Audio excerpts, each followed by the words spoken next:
त्यांनी त्यावेळेस 100 रुपये मी त्या मातंग समाजातून आणि बौद्ध समाजातून गोळा केले. त्यांनी 5,000 रुपये माझ्या असे 10,000 रुपये त्या कार्यक्रमाला दिले. आता महापुरुषांचं नाव म्हणजे साहेबांनी जी तारीख दिली ती 16 मे 2003ला ते उद्घाटन दिलं. साहेबांनी ती तारीख दिली, बौद्ध पौर्णिमा होती. आणि आपल्याला इकडं रस्त्याच्या इकडं जर महारावडा बौद्धवाडा झाला असेल तर इकडं मांडावडा ठेवायचा नाही, म्हणून बौद्ध पौर्णिमेला ते घराचं उद्घाटन केलं. याचं साक्षीदार इथं खंडेराव आहे.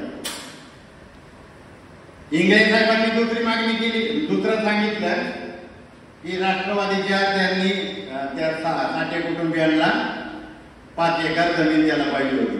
अहो कडून गावला ते ही जमीन देणार आहे. यांनी जमीन लुटली, यांनी जमीन लुटलेली आहे.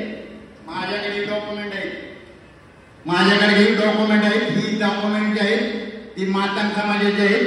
त्यांचं नाव दशरथ रामाभिषेक व इतर. गावाचं नाव काय आहे? कनेरी. गावाचं नाव कनेरी. म्हणजे शरद पवार अजित पवार तिथून प्रचाराचा नारा पडतात ना, त्या गावातली म्हणजे त्यांच्या गावातले मातंग समाजाची जमीन हडप केली. कोणी केली? या पवारांनी केली. आणि जे घर बांधून दिलं ना, त्या हडप कशी केली? मी रोहित पवारांना प्रश्न विचारतो, तू कांचीराम साहेबांचं घर होते ती नाव होतं ती एका महापुरुषाने बांधून दिलं, ती तू पाडलंय. मग ह्या हिरकणी रिअल इस्टेटचा मालक कोण आहे? या हिरकणी रिअल इस्टेटचा मालक जर तुम्ही डुप्लिकेट उभा केला, ज्या बाईला तुम्ही तिथं उभा केली त्या बाईला तिथं काही संबंध नाही. जी कुसुम जंगम वाघ नावाची महिला आहे आणि हिरकणी रिअल इस्टेट. मी रोहित पवारांच्या खानदानीला चॅलेंज देतो, ते हिरकणी रिअल इस्टेट कुणाची आहे? ती तुमची आहे. आणि मातंग समाजाच्या जमिनी बारामतीत इथं फक्त कनेरीचं सांगतोय, मातंग समाजाच्या करोडो अब्ज रुपयाच्या जमीन. आज त्या जमिनीची किंमत काय आहे? 76 एकर जमीन आहे. आणि कुठली जमीन आहे ती? कनेरीची, जिथं शिवसृष्टी होती. आज त्या जमिनीचा रेट काय आहे? 30 लाख रुपये गुंठा. आणि किती जमीन आहे? 76 एकर. आणि हिथं घर किती बांधून दिलं त्यांनी? 20 लाख रुपयाचं असेल, 20 तास 25 तास 50 लाख रुपयाचं दिलं, 1 करोड रुपयाचं दिलं. पण तुम्ही मातंग समाजाच्या जमिनी हडप केलेल्या, ज्या जमिनी हडप केल्या पवारांनी, ती ह्या महाराष्ट्रातल्या मातंग समाजाला का समजलं पाहिजे की पवारांनी बारामतीत मातंग समाजाला देशदरीला लावलंय. फक्त मातंगांनाच नाही लावलं, महाराष्ट्राच्या जमिनी घेतल्या. आता त्यांचा निषेध आपण केलेला आहे. परंतु मी तुमच्या साक्षीने संकल्प करतो, कांचीराम साहेबांचं हितलं नाव त्यांनी काढलंय, आपण त्यांचं नाव बारामतीत लावू. रोहित पवारांना अजित पवारांचं बंगलं जी शेती आहे ना ती महाराष्ट्रामध्ये. तुम्हाला जायला नसतं, तुम्ही आमच्या महाराष्ट्रात जाताय. आज ती तुमच्या नावावर जी उतारे ढेकळवाडीत असेल, काटेवाडीत असेल, त्याचं ते फेरफार माझ्याकडे आहे. ते सगळे फेरफार महारत्नाचे आहेत. मग महारत्नाच्या मातंगरत्नाच्या जमिनी यांनी हडप केलेले आहेत. आणि हडप करून इथं येऊन वाटेगावला येऊन रोहितनी मग अशी सकाळी शायनिंग केली जाईल. तुम्ही याच्या अगोदर रोहित पवारांनी असं दाखवलं, अण्णाभाऊ पाटीलला घर दिलं आणि त्याला संदेश काय देतात की आम्ही मातंग समाजाचं भलं करतोय. भलं करत नाहीत, मातंग समाजाचं वधवाटोळ केलेलं आहे. त्यांच्या संस्थेत, त्यांच्या ज्या बारामतीत संस्था आहेत त्या संस्थेत मातंग समाजाच्या किती मुलांना यांनी फ्रीमध्ये ऍडमिशन दिलंय? हा बहुजन समाज पार्टीचा सवाल आहे त्यांना. किती लोकांना दिलंय? कुणालाच नाही दिलेलं. हे फक्त निवडणुकीत महाराष्ट्राला दारू देतात आणि पैसे देतात आणि यांचा प्रचार करायला लावतात. आणि दुसरं एक आमच्याकडे सांगितलं जातं, तुम्ही बी ऐकलं असेल की ह्यांच्या घरात म्हणजे मातंगांच्या ह्याच्यातून आलेले. असं काही नाही.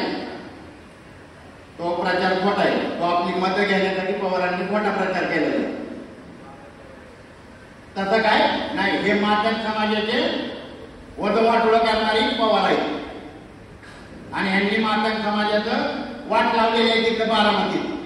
ही तर फक्त एकच कागदपत्र आहेत माझ्याकडे फाईलीत आहेत त्यांच्या. आणि ते आता प्रदेशाध्यक्ष साहेबांची परवानगी घेऊन आपण त्या म्हणजे त्यांच्या कानावरती तो आधीच विषय घातलेला आहे. आणि साहेबांनी सांगितलं आम्ही तो विषय राज्यसभेपर्यंत नेऊ, आम्ही तो कोर्टात नेऊ. ही काही तक्रार मी दिलेली नाही. ही तक्रार मी दिलेली आहे ती तक्रार ग्रामाध्यक्षांनी दिली आणि इतर 11 म्हणजे अशा 12 मातंग समाजाच्या बांधवांनी ही तक्रार दिलेली आहे. ह्या तक्रारीची सुनावणी सरकारी यंत्रणेवर घेतच नाही, होतच नाही. आमच्या तहसीलदारांनी त्याला बारामतीच्या तहसीलदारांनी त्याला पत्र काय दिलं त्यांना, तुम्ही न्यायालयात जावा. मातंग समाजाच्या नावावर असणारं क्षेत्र परस्पर निबंधकाने विकलंय. विक्रीत करू शकत नाही ना, ती भेटलेलं क्षेत्र होतं पण ते फेरफार हे सगळं बदललेलं आहे. मध्ये जे मंत्रालय जळलं ना, मंत्रालय जळलं त्याच्यात बारामतीची बी काय आमची बारामतीकर त्याच्यात जळली होती. ती मंत्रालय जळलं नाही साहेब, जाळले. महाराष्ट्राच्या जमिनीचं हडप केलेले आहेत की बाहेर निघू नये म्हणून यांनी मुद्दाम ते मंत्रालय जाळलेलं आहे. म्हणून मातंग समाजाने जो ह्यांचं जे नाटक चाललंय वांगुटी माया दाखवण्याचं त्याच्यापासून सावध राहिले पाहिजे. हे काय मातंग समाजाचं बौद्ध समाजाचं किंवा बहुजन समाजाचं भलं करत नाहीत तरी बहुजन समाजाचं वजवाटोळा करतात. आणि म्हणून यांच्यापासून आपल्याला सावध राहावं लागणार आहे. या ठिकाणी बरेच जण बोलणार आहेत, माझ्याकडला विषय काही संपणार नाही. माझ्याकडला विषय तुम्हाला सोशल मीडियावरती बारामतीत ज्यावेळेस आता निवडणुका लागतील ना त्यावेळेस त्या सगळं तुम्हाला बघायला भेटेल, सगळं बघायला भेटेल. आता नगर परिषदमध्ये 265 कर्मचारी आमच्या बारामतीत 265 कर्मचारी आहेत. आणि ज्यावेळेस लागली कामाला त्यावेळेस 17 महाल आणि 11 मांग होती. आता त्या मातंगांच्या वारसांना नोकरीला देत नाही. आणि मग 265 गव्हर्नमेंटचे आहेत आणि 350 खाते बांधले.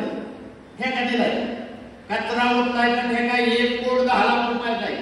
1 कोटी 10 लाख रुपये महिन्याला बारामतीत.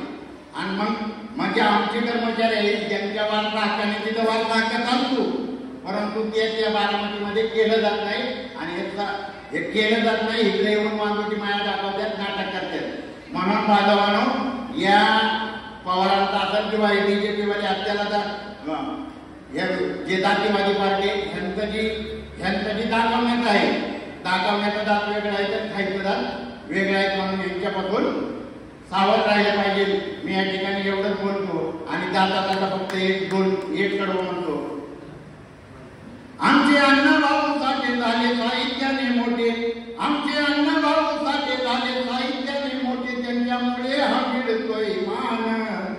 अण्णाभाऊ मुळे महारामांगाच झालं या सोनं झालेलं पवार आपलं माती करते. आणि म्हणून या माती करणाऱ्या अवलादीला आपल्याला येणाऱ्या स्थानिक स्वराज्य संस्थेच्या निवडणुकीत त्याच्यानंतर त्या निवडणुकीत त्यांना माती करावी लागणार आहे. आणि त्याच्यासाठी प्रत्येक दिवसाच्या कार्यकर्त्यांनी आतापासून आता हिला आलोय त्या वाटेगावला ज्याला वाईट वाटलंय की बा कांशीराम साहेबांचं घर बांधून दिलेलं महापुरुषाची नाव तोडण्यासाठी त्यांनी पाडलंय. त्यांनी हितसंकल्प करायचा आणि यांच्या छतारावर बहुजन समाज पार्टीचा हत्ती नाचवायचा आहे. एवढं त्या ठिकाणी बोलतो आणि थांबून वेळ